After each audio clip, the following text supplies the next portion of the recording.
reserve the rest of the questions for the press members. I did make that promise and apologize, I forgot about that.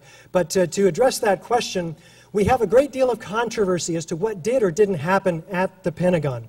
And what we all know and what we all agree on is that there's plenty of evidence available to us if the Pentagon would release the dozens of cameras that they have that showed what did or didn't hit it.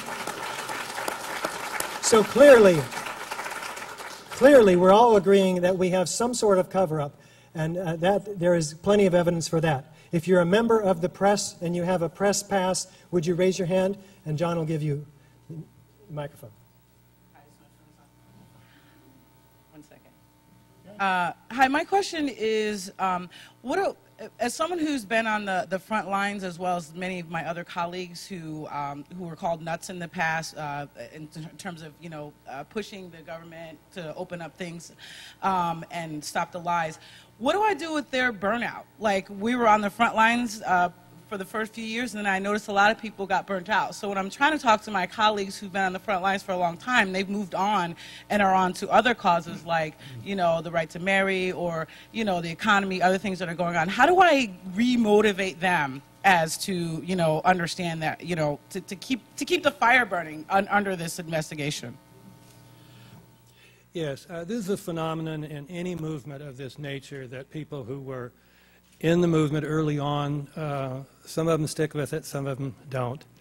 But in a sense, that's not so important, because what has happened, those people performed a very important role. We wouldn't be here without the people in the first 2 or 3 years. I didn't come on board for over a year and a half. So it's understandable some have burned out. But the important thing is the professionalization of the movement. We now have a dozen professional organizations with these thousands of members. So the leadership has changed from the early days. And that's the important thing, and that's the important thing that is being signaled by this press conference today. And this can call attention to all the other professional organizations, more of which are forming as we speak.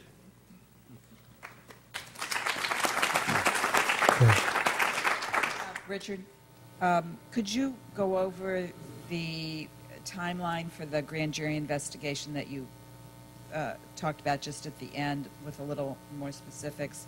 The release. The question is, could I go over the timeline of the grand jury investigation? We don't have those details together. We're raising funds to hire attorneys to do exactly that, and we're asking for your support at ae911truth.org. There is a chip-in. You can click right there and support this effort if you believe what we're doing. So I appreciate your detailed question, and I don't have a detailed answer for you at this time. Is there another question from members of the press? From a small town, West Marin County. And a lot of us out there are wondering what you think of the hope for changing the attitude of Obama and Clinton towards 9/11. Oh, boy. Go ahead, Doctor. Hope is a very important thing. We probably ought to place it somewhere else.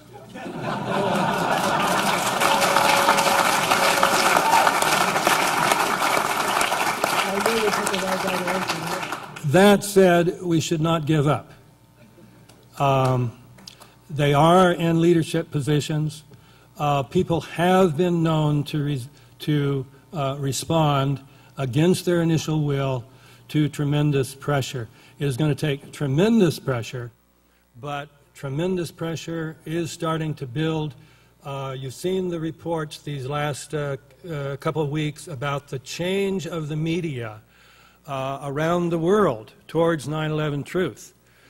It has not yet changed in the United States, but it is changing everywhere else. It'll be increasingly difficult for the U.S. press to withstand this. Now, given their success in the past, they'll probably succeed now. But, miracles have happened. NIST affirms a miracle. Why can't we?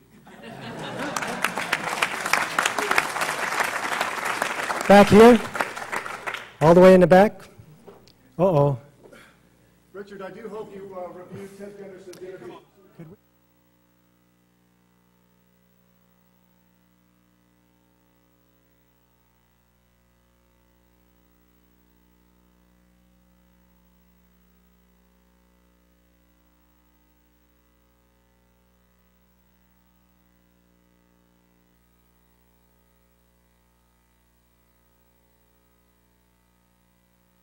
Question is for David.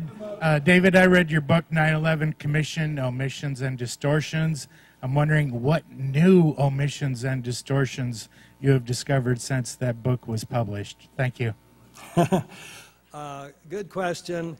If I were writing that book today, it would be at least twice as long. So, you know, I had quite a few. I had 115, but we would be way up over 200 now. I won't try to go into them now. I have thought about trying to put out a second edition, but, you know, there are so many things to do, it hasn't risen to the top of the priority list yet.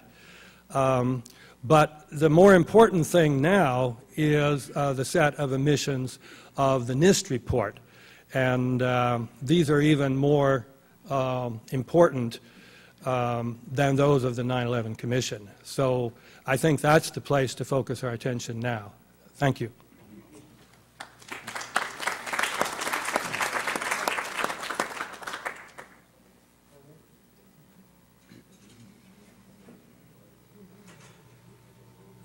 Hi, George Gabori, San Francisco Tesla Society. Regarding the unexploded thermite particles, is anyone looking at the health effects of what could have occurred to the cleanup workers that were unmasked at Ground Zero who might have been breathing these in? The question has to do with the health effects of breathing these nanothermitic materials into the lungs. I don't know, that's beyond my expertise as a physicist. You're talking about the health effects. It has been discussed, but I don't know of anyone who's looked into it. Certainly the dust itself was very hazardous because it was highly alkaline. That was noticed early on. Denied, incidentally, by the EPA and their official press releases in the days following 9/11. Even though scientists were saying the dust was dangerous, EPA was changing that, and we found out from the Nikki Tinsley, the EPA investigator, that in fact the White House had reviewed the EPA statements. The EPA initially was cautioning people about the dust.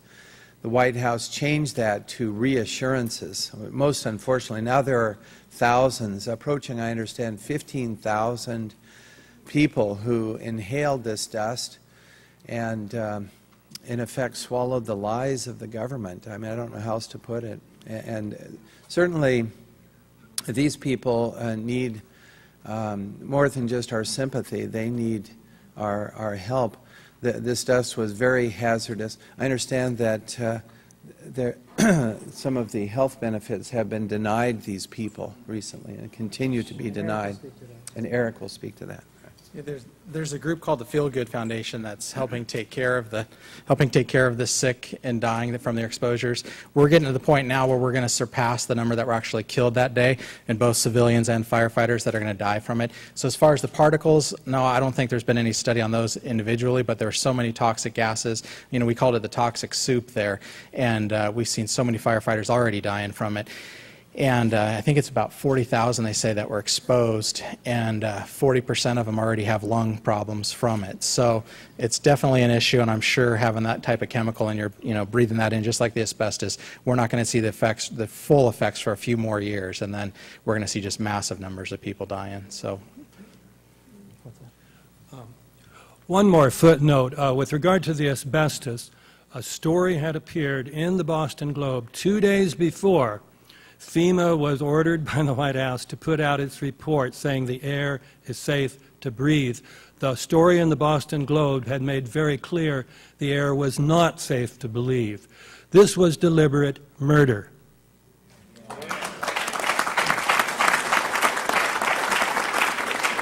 Right here. Thank you.